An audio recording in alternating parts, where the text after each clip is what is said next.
Tell us about Kimberlee Morton. Well, my name is Kimberlee Morton. I'm 31 years old. I was born and raised in Memphis, Tennessee, but recently moved to New York to further my education. And I can remember taking my last breath and saying, why is God letting this happen to me? He's in prison, and he never said why? He kept telling me, oh, you know why. She was really bruised up real bad. They tried to kill her. They really did, and she was trying to get away because she got blood prints all on her wall. Take us back to November 19th, 1998. That morning, I wasn't feeling well, and I got a knock at my door. My friend Shonda, she came to my door and asked me was I going to work, and I was like, no, I don't feel well. She said, okay, I'll see you later. So went back, got in the bed, and I laid down, and I'll say about maybe 15 or 20 minutes, I got a tap on my window. So I opened the blinds and I saw that it was Carlos. Carlos and I have been friends for like 3 years. He called me his little sister. I call him my big brothers. We was just so close. His girlfriend was like my big sister. And his daughter was my goddaughter. They called my mom. We were just so close. And when he tapped on my window, I didn't think twice about letting him in. So I got up, I opened the door, and he was like, he walked right past me. He said, let me use your telephone.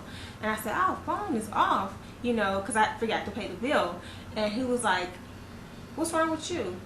And I was like, nothing, I don't feel well. That's why I didn't go to work today. So without warning, he grabbed me by my neck, dragged me to my bedroom, threw me on the bed, and that's when he raped me. The only thing that was going through my mind is like, I can't wait till he finished, and I can't wait to go and call the police.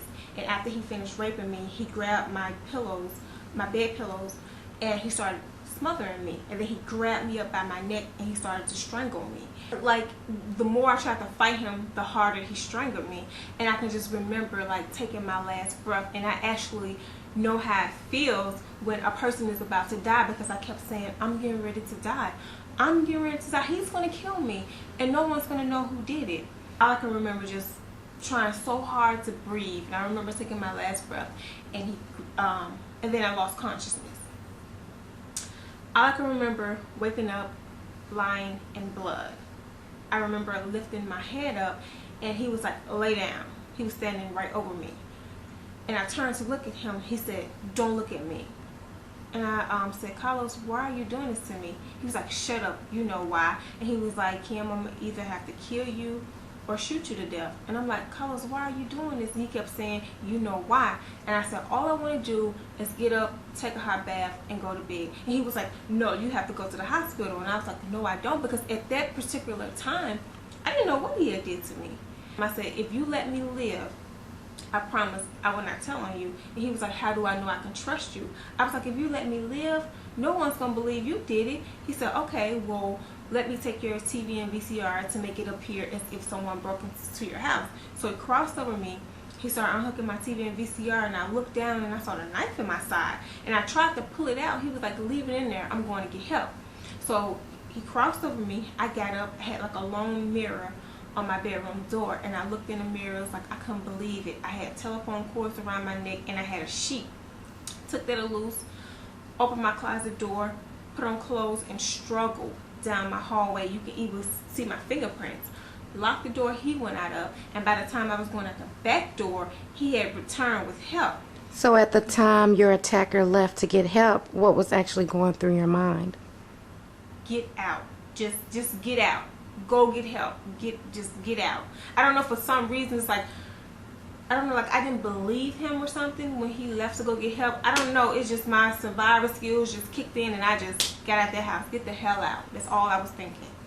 After I locked the door he went out of, I was going out the back door, and I heard him twisting on the knob, and because actually he had returned with help and they was trying to get in, but by that time I had made it out the back door, and I saw a lady was walking past. She was like, oh my God, Kim, is that you? Because I was unrecognizable. And I was like, help me, help me. She said, who did this to you? And I was like, Carlos did this to me.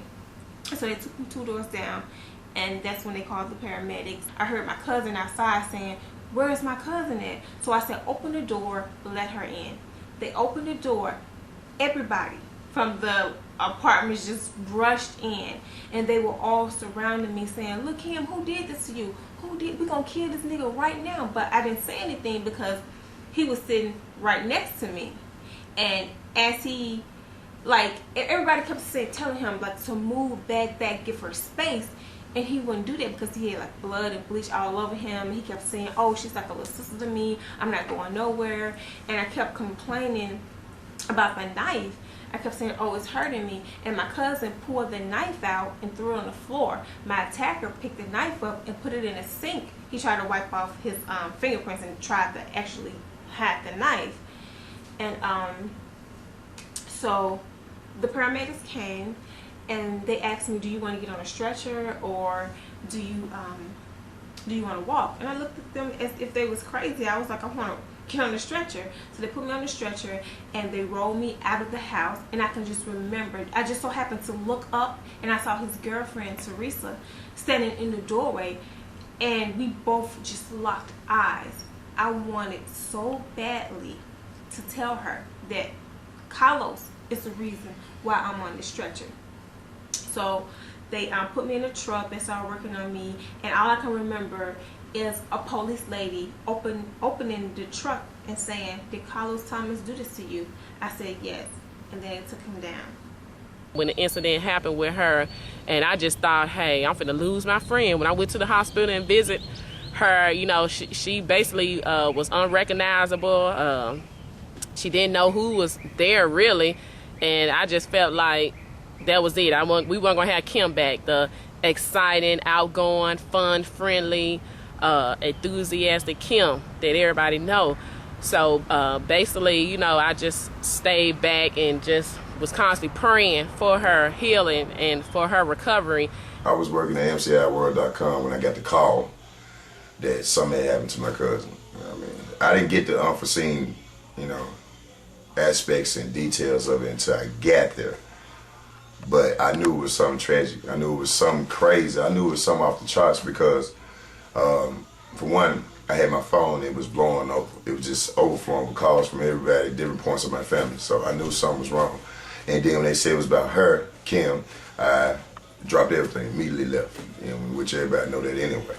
So I flew, you know, I broke every law that was imaginable getting there. And I got there, I don't think nothing, I can't think of anything that could, you know, be said that actually prepared me in any kind of shape, form, or fashion for what I was getting ready to see. I found out what happened to my cousin Kimberlee one night when I came home from work. I was working in Sears. I think it was a temporary little gig I had. And I had a friend girl of mine staying with me. And I walked in the house and she was looking real sad like, and I'm like, "Okay, well, what's wrong with you?" And she took my keys from me and she put them down. I'm like, "Okay, well, girl, bitch, you scared me. What's wrong with you?" Whatever. And she was like, "Well, it's Kim." And I'm like, "Well, what's wrong with Kim?" She was attacked. Somebody stabbed her. And when that was said to me, I was like, "Oh my God, my cousin is dead." I was in awe. I'm like, "She is dead." This bitch is crying and she won't finish telling me. I'm like, "What is wrong? What is wrong?" She's like, "Well, some guy, he raped her and he stabbed her and he poured acid on her." She said acid. And I was like, "Well, what the hell?" I'm like, because they said you were burned or whatever. So I guess that's where she got acid from. And I'm like, "What the hell?" And she kept whining and crying and mumbling. I'm like, "Well, where the hell is she? Where's she at? Where's she at? Where's she at?" Because I'm thinking, you know, well, she in somebody's morgue or something. It's like, "Well, no, she at the med. They got her in the trauma unit. They got her and right then I'm like, "Okay, well, just bitch, shut up, give me my keys." Now, the media stated that you had a